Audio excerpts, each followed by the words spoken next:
સૌરાષ્ટ્રની ભૂમિ એટલે સંતો ભક્તોની ભૂમિ.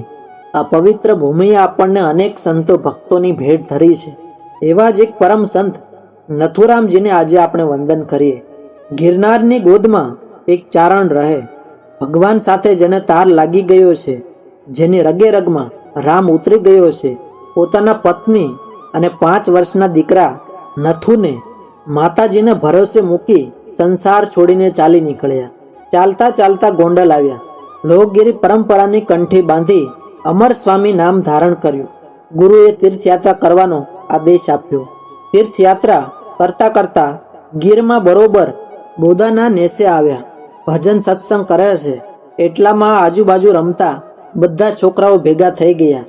એ છોકરાઓની ભેળો 9 વર્ષની ઉંમર પહોંચી ગયેલો નથુ પણ હતો. સાંજ પડી એટલે અમર સ્વામી કહે છે કે છોકરાઓ ઘેર જાઓ, હવે સાંજ પડી. બધા છોકરા ચાલતા થયા, પણ નથુ કહે મારે નથી આવવું, મારે તો સાધુ થવું છે. અમર સ્વામી કહે છે કે હું એક સાધુ થયો એટલું બસ છે, તારી આય કલ્પાંત કરશે. ઘણું સમજાવવા છતાં બાળ નથુ ના માન્યો અને અમર સ્વામી ભેળો ચાલી નીકળ્યો.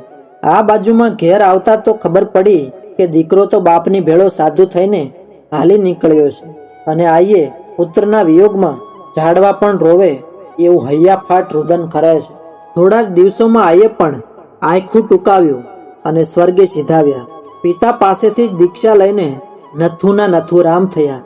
તીર્થયાત્રા કરતા કરતા એક દિવસ છેલ નદીના કાંઠે દીટલા ગામના પાદર પહોંચ્યા. મનમાં સંકલ્પ કર્યો કે સવારે જે ભાવિક ભક્તોનું ગાડું સૌથી પહેલું આવે ત્યાં જગ્યા બાંધવી છે અને ભગવાનની કંઈક મરજી જુદી હશે એટલે દીટલા ગામ નજીક હોવા છતાં પહેલું ગાડું ખંભાળિયાના ભાવિક ભક્તોનું પહોંચ્યું. ત્યારબાદ અમર સ્વામીએ ખંભાળિયામાં જગ્યા બાંધી. અમર સ્વામી સ્વધામ સીધાવ્યા એટલે સંત નથુરામજીએ જગ્યાની ગાદીએ આવ્યા. આવતા અતિથિ અને સાધુ સંતો અભ્યાગતને વધાવે છે. સંત નથુરામની ભક્તિની સુવાસ સમગ્ર પંથકમાં પ્રસરી. સંત નથુરામનું ખંભાળ્યા એમ બધા કહેતા અને શ્રદ્ધાળુઓનો માનવ મહેરામણ ઉભરાતો. એક વખત સંત નથુરામજી એક સેવક સાથે સાવરકુંડલા જાય છે. એ અરસામાં રાજનું ભરણું લેવા જાળીવાળી તિજોરી ગાડામાં રાખતા. સાથે આરબોની બેરખ રહેતી. ભાવનગર રાજનું આવું ભરણું બરોબર આ પંથકમાં ફરતું. ખંભાળિયા અને કાના તળાવ ગામની વચ્ચે સંત નથુરામજી અને સેવક જે લોહાણા વેપારી હતા એ આરબો સામસામા થઈ ગયા. સંત નથુરામજીએ સાધુઓ પહેરે એવી ટોપી પહેરેલી.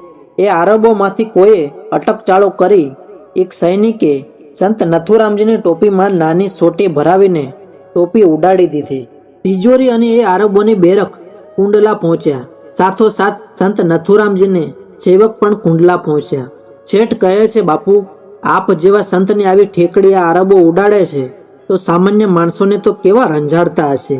સંત નથુરામજી કહે, ભાઈ કળિયુગ છે ને, ગાય અને સાધુ પુરુષને બધા તકલીફ આપશે, પણ સાધુને સંતાપ આપનારા સળગી જવાના, એટલું જાણજો. આ બાજુ સંત નથુરામજીના મોઢામાંથી શબ્દો નીકળ્યા અને કુંડલાના પાદરમાં ટોપી ઉડાડનાર આરબનો દારૂ ભરેલો માબર કંઈક તણખો પડતા સળગ્યો અને એ આરબ પણ તેમાં બળીને ખાક થઈ ગયો. છેલ નદીના કાંઠે આંબેરણમાં નાનું એવું ખંભાળિયા ગામ. વચાળે ડેરીવાળાની જગ્યા છે. આ જગ્યામાં સતની સુવાસ પ્રસરાવતી સંતોની સમાધિ આવેલી છે. 22 આરબને બાળીઓ પીરે હકવી પીર. ગોંડલિયા તણી ગાદીએ બાપુ નથવે ચડ્યા નીર.